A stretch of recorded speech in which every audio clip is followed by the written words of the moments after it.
Hello மக்களே, welcome to Delhi tax. ஏற்கனவே எல்லாரும் வந்து நூடுல்ஸ் ஆகி போயிட்டு இருக்கோம் இந்த ப்ரொமோவை பார்த்ததுலேருந்தே. அதுவும் இன்னைக்கு வந்து ரொம்ப மங்களகரமான தைப்பூச நாள். நாங்களாம் வந்து ஹாப்பியாக வந்து என்னதான் ஆக்சிடென்ட்டே நடந்தாலும் நம்ம கேஷு பேபியை காமிச்சு ஒரு ப்ரொமோ வரும் அப்படின்னு எதிர்பார்த்துட்டு இருக்கும்போது இப்படி ஒரு ப்ரொமோ வந்துச்சு. இருந்தாலும் ஓகே, மனசை தேத்திட்டு இருந்தோம். இப்போ பார்த்தீங்கன்னா ஒரு குட்டி பிடிஎஸ் வந்து ஷேர் ஆகியிருக்கு.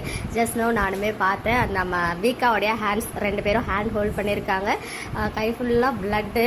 இன்னைக்கு ஹாஸ்பிட்டலில் சீன் வந்து பண்ணிட்டு இருக்காங்க போல. எல்லாம் ஓகே. அங்க ஏன் கிளைமேக்ஸ் அப்படின்னு சொல்லிட்டு அந்த ஒரு பிஜிஎம் வந்து பேக்ரவுண்ட்ல பிளே பண்ணிட்டு இருக்காங்கன்னு தெரியல. ஏன்னா ஏற்கனவே நிறைய பேருக்கு நிறைய கேள்விகள் இருக்கு. இந்த ஷெட்யூல் ஸ்டார்ட் ஆகும் போதே எல்லார் மனசுலயும் பேபி என்னாச்சு அண்ட் குமரன் வருவாரா. ஏற்கனவே லைவ் வந்து நம்ம கங்கா கிளாரிஃபை பண்ணியிருந்தாங்க. இப்போதைக்கு சேனல் டெசிஷன் தான், பட் கிளைமேக்ஸ் மாதிரி எதுவுமே கிடையாது அப்படின்னு சொல்லி இவங்க இந்த ஷூட்டிங் ஸ்பாட் அப்டேட்டை கொடுத்து பேக்ரவுண்ட்ல கிளைமேக்ஸ்னு அந்த பிஜிஎம் போட்டு இருக்கிற ப்ரெஷரை இன்னும் ஏற்றி விடுற மாதிரியே பண்றாங்க. ஸோ பிரவீன் சார் ஆர் நம்ம வீக்கா தான் இதுக்கு ஏதாவது ஒன்று நம்ம மைண்ட்லாம் பாசிட்டிவா சேஞ்ச் ஆகுற மாதிரி பண்ணுவாங்க அப்படின்னு ஒரு ஹோப் வைப்போம்.